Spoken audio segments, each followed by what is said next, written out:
Ok, agora a gente já viu nos vídeos anteriores os princípios básicos da visualização de dados, o que ela é, para que ela serve e como escolher um gráfico que funcione. E agora eu vou entrar numa discussão um pouco mais polêmica, que é o que a gente quer fazer quando a gente faz gráficos para o jornalismo. A gente quer beleza ou quer precisão? São duas perspectivas que são muito conflitantes, muita gente briga por isso, mas acho que a gente pode conciliar as duas. Vou começar apresentando a perspectiva 1, que é a perspectiva mais técnica. Assim. Nossa missão é informar com precisão e facilitar as tarefas mentais do leitor da melhor maneira possível. Então, tem gente que diz que a gente tem que ser minimalista, tem que ser técnico, e tem que focar no conteúdo numérico, sem ficar pensando na estética e em atrair as pessoas. Eu acho que o cara que mais representa isso é um teórico, pesquisador super importante no campo chamado Edward Tufte.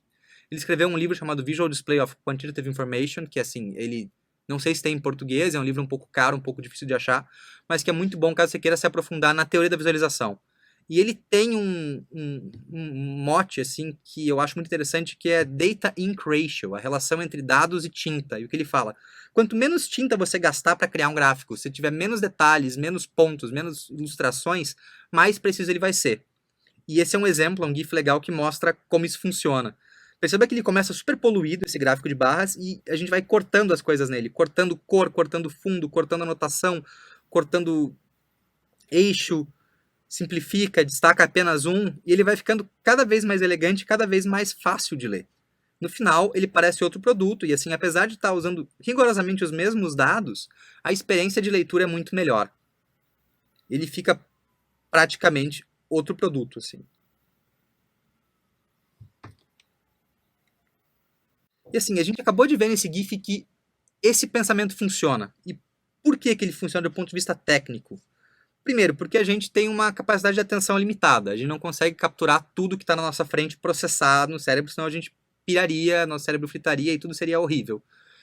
O gráfico funciona porque ele enfatiza a informação. Ele pega o que ele quer mostrar, que no caso era, por algum motivo, a cor vermelha do bacon, e destaca ela, deixa todo o resto um pouco mais discreto.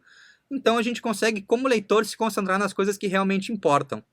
Um termo que é usado para se referir a essas coisas desnecessárias, tipo a textura, o 3D ou aquela cor no fundo, é chart junk, que é um lixo gráfico, é uma coisa que não cumpre nenhuma função informacional e ela precisa ser descartada para que o gráfico cumpra o seu papel da forma mais eficiente possível. Tem uma segunda perspectiva que é interessante falar também, que é da atração e da beleza. Afinal, a gente trabalha em jornal e se a gente não atrair o leitor e não mostrar para ele, cara, essa coisa é muito legal, eu tenho interesse em ver, é muito difícil que as pessoas abram a nossa matéria, cliquem no nosso link. Eu gosto de citar o exemplo do Nigel Holmes. Ele é um cara um pouco polêmico, que eu acho que vocês vão ver daqui a pouco. Ele passa um pouco do ponto, talvez, nos gráficos dele. Mas é um cara que fez carreira na revista Time, onde ele foi diretor do departamento de gráficos. E ele desenhava coisas que, assim, deviam deixar o Tufte revoltado. Esse é um exemplo de gráfico que eu gosto muito, apesar de estar todo errado. Ele está mostrando a evolução de gastos com saúde nos Estados Unidos. Ele pegou um monte de gráfico de barra e deitou numa cama, então é impossível comparar porque eles não estão alinhados e tem esse 3D que é difícil de ler. E assim, é um cartoon. É um cartoon com informação quantitativa. Tem gente que acha terrível, que é um péssimo exemplo de gráfico, que não funciona, que eu acho interessante. Eu acho que se eu visse isso numa página de revista, eu ia querer ler. E talvez se eu visse só as barras soltas com um título, sem nenhuma reportagem para acompanhar, talvez eu não tivesse prestado atenção nessa história. E assim, no fim das contas, quem que a gente quer ser? A gente quer ser o Nigel Holmes ou a gente quer ser o Edward Tufte? Assim, eu acho que se você não é o próprio Nigel Holmes, que é um cara que trabalha na Times e tem toda uma carreira e trabalhava num contexto específico de uma época em que tinha essa estética do cartoon, eu acho que você fazer barras deitadas num leito de hospital talvez seja um pouco demais.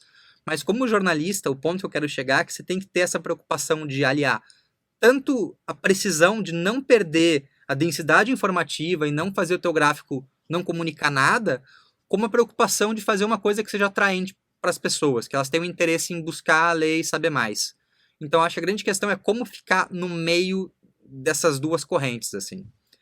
E esse é um exemplo de gráfico de um designer, que não é nem jornalista, é um designer que trabalha em agência e eventualmente faz infográfico, chamado Peter Orntoft. Ele fez uma série de infográficos sobre imigrantes e refugiados. Eu não vou entrar em detalhes sobre o que é cada porcentagem, porque tá pequena a letra e tudo mais. Só que ele se preocupa com a precisão, porque as fotos são proporcionais, o tamanho do lenço é proporcional ao que ele quer mostrar, como se fosse um gráfico de barras, só que nunca vai ser tão preciso uma foto de uma pessoa quanto um gráfico feito em um programa seria. E eu vou dizer que isso não funciona? Isso funciona muito bem, isso é muito bonito. Então, é visualização de dados? Claro que é. Eu acho que esse é um exemplo de como a gente pode se situar no meio, procurar as duas coisas, sem ser excessivamente técnico e chato, e sem, assim, chutar o pau da barraca e fazer uma coisa que não faça o menor sentido.